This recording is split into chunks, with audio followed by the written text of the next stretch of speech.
do right now is I'm going to crunch 1,400 years of Islamic history in 5 minutes and make it as exciting as I can possibly make it. Because I hated history when I was a little girl.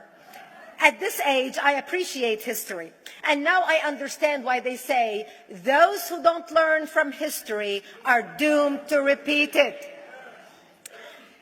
In order for you to understand why Western civilization is very different than the Islamic world, you need to understand the history of Islam. When Prophet Muhammad supposedly revealed his revelation from the angel Gabriel that he is supposed to be the last of the prophets in the early 600s, he started preaching in his own city, Mecca. He tried to recruit friends and followers to be able to spread his religion. And he tried for 12 years and failed. And after 12 years, he was only able to recruit his immediate family and friends.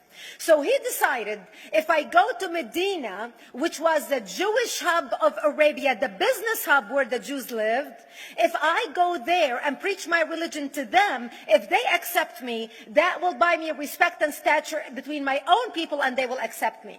So Prophet Muhammad started borrowing a lot from the Old Testament to make his religion more palpable to the Jews, to make it a lot similar. This is why you see a lot of similarities between Judaism and Islam. For example, Jews don't eat pigs, Muslims don't eat pigs. Jews pray a few times a day, Muslims pray a few times a day. Jews fast on Yom Kippur, Muslims fast on Ramadan. And this is why you started seeing a lot of good writing in the beginning of the Quran when Prophet Muhammad was saying all the good things about the people of the book. He took his message and went to Medina trying to recruit the Jews, talking about the people of the book, talking about how similar the two religions are. When they refused to accept him and follow him as the last of the prophet, that's when he turned against them and started killing them and started expelling them. That's when Islam went from a spiritual movement for the first 12 years of Islam into a political movement cloaked in religion after the year of the Hijrah, after Muhammad went to Medina and the Jews did not accept him. He became a military warrior and declared war on them and started expelling them. Jews and Christians became dhimmi, or second-class citizens. They were only allowed to stay alive and not be killed only by paying the jizya, or the protection tax. So they had a choice: convert to Islam, or if you want to stay alive, you have to pay the jizya or protection tax, living as dhimmi in the Islamic nation.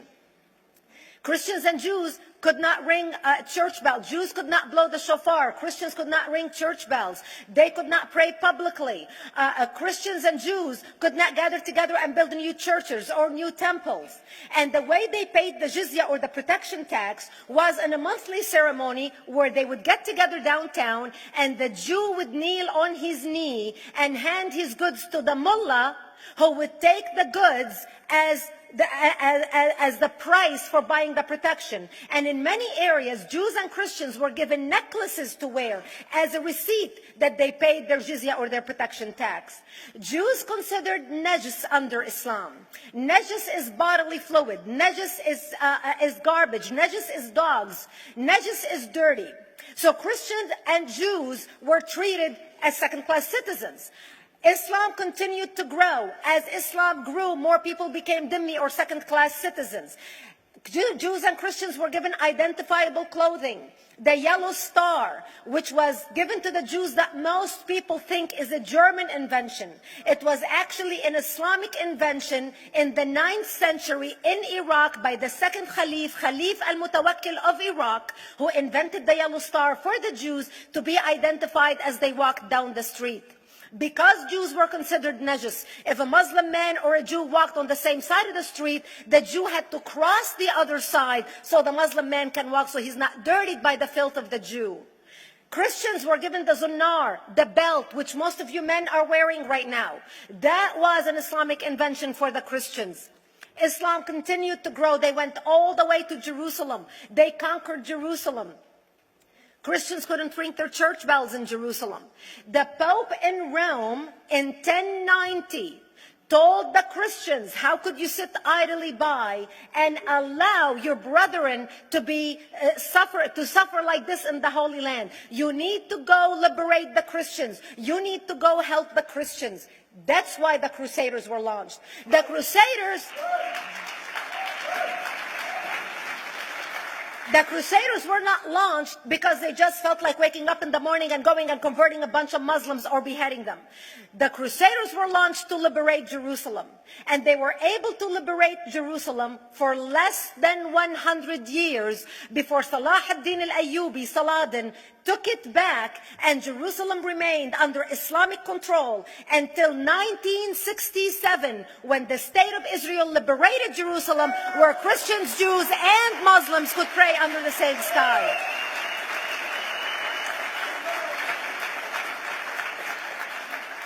The Crusaders continued fighting Islam, and for 300 years they tried and failed. And by the 1300s, the Crusaders disappeared because they could not win against Islam. Islam continued to expand. They went all the way to Central Europe. They went all the way to China. They went to India. They conquered Spain. They changed the name of Spain from Spain to Andalusia. And they started, as they advanced, as they conquered more nations, more people paid the jizya, or the protection tax. And this is how the Islamic Empire grew. It went all the way until they were stopped at the gates of Vienna on 9/11. 9/11 is not a date that Osama bin Laden just picked out of a hat. 9/11 is a symbolic date in the Islamic calendar. By the 1600s, Islam had covered more of the earth's surface than the Roman Empire did at its peak. Between the 1600s and the 1800s, the Europeans were experiencing the European Industrial Revolution, where the Europeans were able to invent products on factory lines, where they are able to make money and sell products, which gave them the money to build a strong army in order to fight the Muslims. And that's how they were able to stop them at the gates of Vienna on 9/11. The Europeans started the pushback against Islam. They pushed them out of Europe. They pushed them out of all the way to the Middle East and North Africa. By 1924, the Islamic Empire ended. In 1924, the Islamic Caliphate ended in Turkey by President Ataturk, who was a secularist. He ended the Islamic Empire, and he gave women rights to vote. He gave women a right to an education, a right to work, a right to choose a husband. He forbid women from wearing the hijab. He forbid men from wearing the beard. The Muslims hate him so much that they consider him a Jewish agent, because they believe that his mother and her bloodline was Jewish, and that was the influence on Ataturk. By the time the Islamic Empire, or the Islamic Caliphate, or the Islamic State ended in 1924, the Islamic Caliphate had existed for 1400 years, and it ended less than 100 years ago. By the time the Islamic Caliphate ended in 1924, 270 million people around the world were killed by Islam. 270 million. And we didn't have weapons of mass destruction, and there was nuclear weapons. All of these people were killed, butchered by the sword. The people in the world, less than 100 years ago, how many people knew this history? Please raise your hand. We in America have failed to educate our children about history. We in America failed to educate our population about history. Our children in high school, you take any 17, 16-year-old kid, 18-year-old kid, and ask them about World War II. They can't even tell you what happened in World War II. For them, it's ancient history, and we still have our World War II veteran walking among us. That's how little we know of history. Islam ended in 1924, the Caliphate. People thought the Caliphate will never be resurrected. The Caliphate will never come back. But two things happened in the Middle East in the last century that made the Islamists be able to resurrect the Caliphate. Number one is the discovery of oil in Saudi Arabia, which we were able to discover and were stupid enough to allow them to nationalize it. And the number two that happened was Ayatollah Khomeini coming to power in 1979. That gave the Islamists the money and also the spiritual covering in order to explode on the world stage. And people say, oh, well, the Wahhabis exported their Wahhabi radical religion. The Wahhabis are the name of Wahhab. They're not a different sect of Islam. They follow the authentic preaching of Prophet Muhammad, the way Prophet Muhammad lived and practiced his religion. This is why neither you or me or any infidel can step a foot in Mecca, because as far as they're concerned, we are filth. And as infidels, we're not allowed to step a foot, not President Obama and not anybody else. As a matter of fact, Al-Qaeda used to use Saudi Arabia and its success as an excuse to recruit members, as the example, to show them how Allah has blessed Saudi Arabia because of the way they adhere to the tenets of Islam. And today we talk about ISIS. ISIS is not a new invention. ISIS resurrected the caliphate that ended less than 100 years ago. Except we are too ignorant and too uninformed to understand what ISIS is doing and why ISIS is succeeding.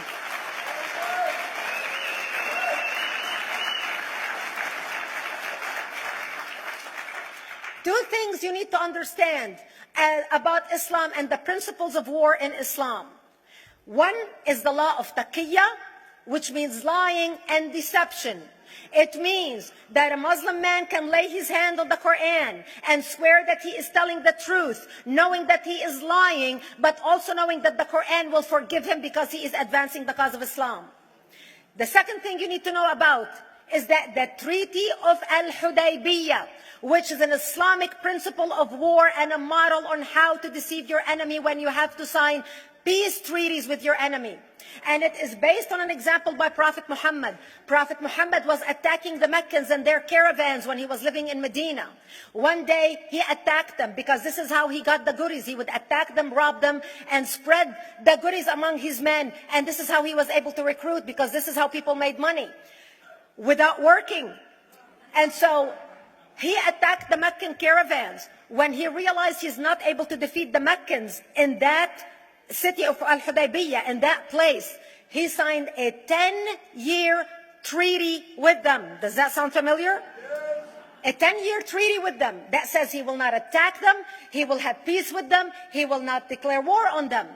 Muhammad used the treaty for 2 years to build his military, strengthen his army, and when he realized he was strong enough to attack his enemies when they least expected it, because they thought they had a peace treaty with Muhammad, he broke the treaty, attacked them 2 years later, and Mecca fell within 24 hours because they were not expecting the attack. And that became a principle of war in Islam. And to give you an example of how that is practiced, this is why anything signed with Iran means nothing to them. And to give you an example of how this law has been put to use in recent history, Yasser Arafat, who's not an Islamist, but he is a Muslim, met with the Israelis and signed the Oslo Accord in 1993. Remember all the handshaking at the lawn of the White House? The Oslo Accord, Yasser Arafat used the peace treaty, the Oslo Accord with Israel, to get Israel to bring him back and give him his territory, finance his military, train his police, and give his police the weapons. Yasser Arafat broke the Oslo Accord 8 years later, didn't even wait 10 years, and declared the second Intifada in 2000, and all hell broke loose. He used the same treaty to win and deceive against his enemies and deceive his enemies. When Jordanian press, after Yasser Arafat signed the Oslo Accord with Israel, and Egyptian press would interview Yasser Arafat, and they would say, how could you sign a peace treaty with the devil? How could you sign a peace treaty with the Jews? Yasser Arafat will tell them, remember Hudaybiyah. That's all he would have to say. The whole Muslim world knew exactly what Yasser Arafat was talking about. We in the West and the Jews in Israel, it was over their heads. Nobody understood what Hudaybiyah was referring to. And this is the type of deception that we are dealing with. So when Iran signs a peace treaty with the United States for 10 years, they are using us as useful idiots, as gullible, ignorant people who are signing a peace treaty with the devil in order for Iran to continue her thing. In this deadly game of thrones, there's no place for America or for Israel. We don't have to gamble with our future and with our children's future. Elie Wiesel. And I wish I could promise you, Elie, that the lessons of history have been learned. That is why it is so important to be wise about who we're going to put in the White House next year.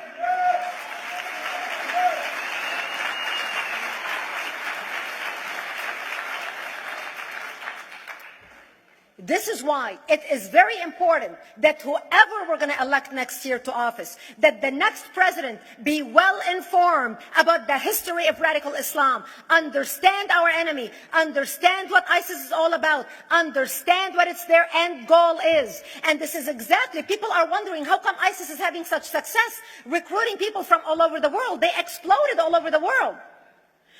The Pew Research did a poll. And of course, the Pew Research is not Brigitte Gabriel, is not Fox News, is not Tony Perkins.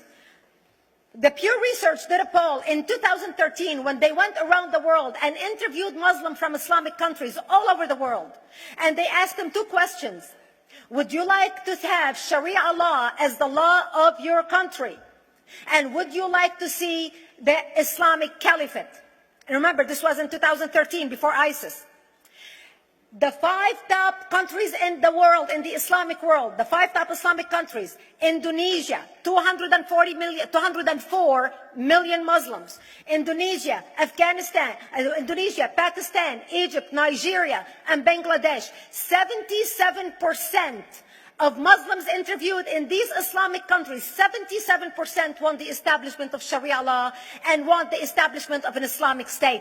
That means 77% of the world, quote, moderate Muslims agree with the establishment of ISIS and what ISIS is doing. Let's not fool ourselves. This is very important, that whoever we're going to elect is going to be somebody who is strong on national security, who's going to put America first, who's going to make America great again, who's going to send a strong message to the world. The minute he walks into office, whoever we elect, that the world is going to realize that this person you're not going to mess with, because he could care less about what you think, what the UN thinks, what the world thinks. They can all go to hell. We care about America and only the United States of America. I hope that we learn from the lessons of history, that we learn from the Elie Wiesels, from the Brigitte Gabriels, and many others who are warning America about what's to come. May God bless you one and all, and may God bless the United States of America. Thank you.